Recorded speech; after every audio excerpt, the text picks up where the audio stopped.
Bonjour à toutes et à tous, nous sommes le vendredi 9 janvier, bienvenue dans votre journal d'information de la mi-journée sur TV Vendée. Deux annonces majeures ont été faites ce jeudi soir au centre hospitalier départemental de la Vendée à l'occasion de la présentation des vœux pour cette nouvelle année. La première porte sur la création d'un projet hospitalier de territoire permettant une collaboration entre l'ensemble des établissements vendéens, les sites du CHD à La Roche-sur-Yon, Luçon et Montaigu, mais aussi les hôpitaux des Sables-d'Olonne, de Fontenay-le-Comte et de Challans. Un investissement de 500 millions d'euros est prévu sur 10 ans avec l'objectif de garantir la continuité des soins, de renforcer les échanges entre les établissements, de développer les soins à domicile et l'hospitalisation de jour, mais aussi de créer un nouveau plateau ambulatoire. La deuxième annonce concerne la création d'un campus universitaire santé.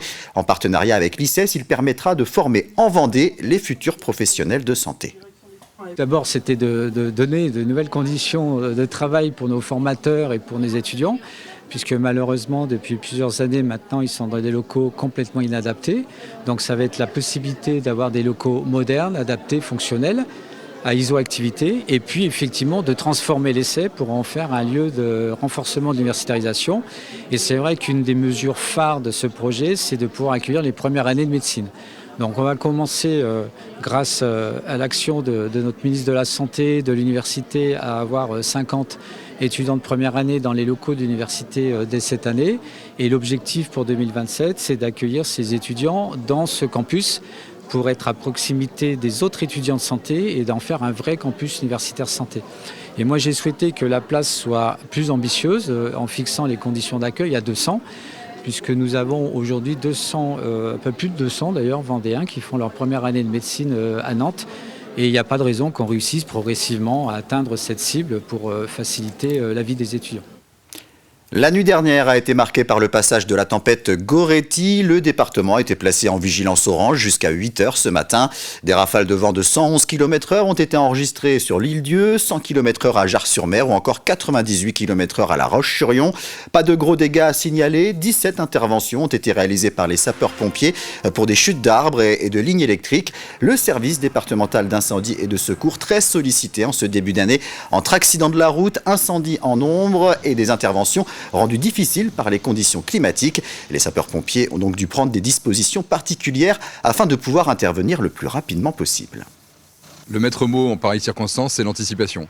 Donc notre travail, c'est de travailler sur la qualité de la réponse opérationnelle en prenant en compte les conséquences extérieures qui pourraient nous conduire à la rendre plus difficile. Donc en l'espèce, l'épisode neigeux conduit à une inquiétude, c'est celle d'être plus tardif dans l'arrivée des secours sur un site d'intervention. Donc pour pallier cette difficulté, nous avons mis en place une organisation différente, c'est-à-dire que nous avons invité dans plus d'une grosse vingtaine de centres de secours nos sapeurs-pompiers volontaires à rejoindre le centre de secours, à être hébergés dans les locaux du centre de secours, ce qui n'est pas leur habitude puisque usuellement ils restent chez eux ou sur leur lieu de travail, ce qu'ils appellent en astreinte, pour rejoindre le centre de secours avant de partir en intervention. Mais en fait, nous leur avons demandé de venir au centre de secours pour être plus rapides à partir et éviter de les soumettre à un risque routier dans le trajet domicile ou travail vers le centre de secours. Donc ce qui nous permet une réponse plus rapide, plus immédiate et qui permet aussi de compenser le délai de route qui peut être un peu contraint par la situation neigeuse que nous avons rencontrée. On poursuit avec une nouvelle action d'agriculteurs à l'appel de la coordination rurale. Une dizaine de tracteurs et une trentaine de personnes ont pris la route mercredi en direction de Paris. Après 30 heures de trajet et plusieurs blocages dus à des arrêtés préfectoraux, le cortège a rejoint la capitale et la Tour Eiffel ce jeudi matin. Les agriculteurs sont allés à la rencontre des députés pour faire entendre leurs revendications, à savoir la sortie du Mercosur et l'accélération du processus de vaccination contre la dermatose nodulaire contagieuse. Autre cérémonie de vœux, celle des chambres consulaires représentant les différents acteurs économiques vendéens. Elle a eu lieu ce jeudi avec les présidents de la Chambre de métiers et de l'artisanat, de la Chambre de commerce et d'industrie et de la Chambre d'agriculture.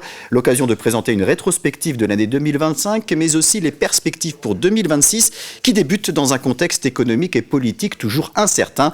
Pour la Chambre de métiers et de l'artisanat, 2025 aura été une année globalement moyenne, durant laquelle l'emploi a tout de même été maintenu malgré les inquiétudes, notamment dans le secteur du bâtiment. Moi, je pense qu'elle va être à l'étal sur 2025. On ne va pas connaître non plus de gros changements. Moi, c'est mon point de vue.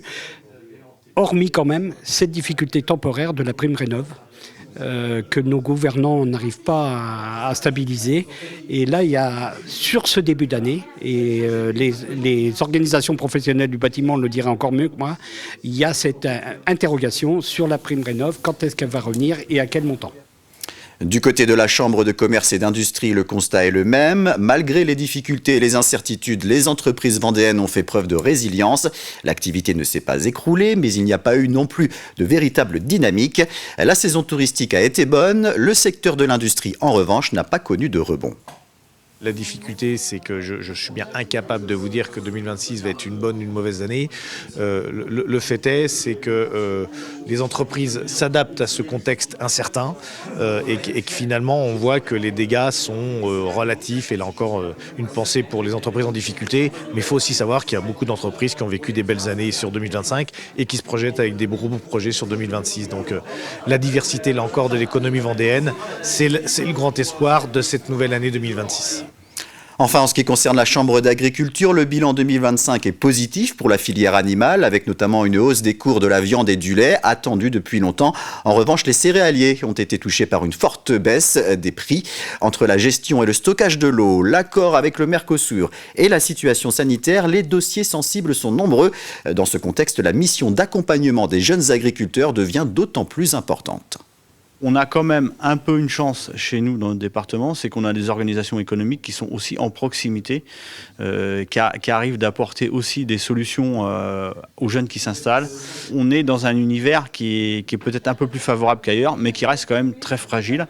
Il faut vraiment tout mettre en œuvre, évidemment, pour que ces jeunes-là puissent aboutir à un moment ou à un autre à une installation, qu'on puisse les sécuriser aussi, hein, quand on parle de dispositifs autour du sanitaire, par exemple, c'est un jeune qui part demain, simplement, il ne faut pas qu'il parte sans filet. Hein.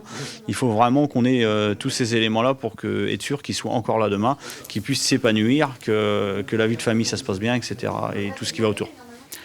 On termine avec un coup d'œil sur la météo de ce vendredi après-midi. Le ciel va rester gris avec de la pluie jusqu'en soirée. Le vent sera encore bien présent. Côté température, comptez 6 à 7 degrés à l'intérieur des terres et 7 à 8 degrés sur le littoral. C'est la fin de cette édition. On se retrouve à 18h pour un nouveau point sur l'actualité vendéenne.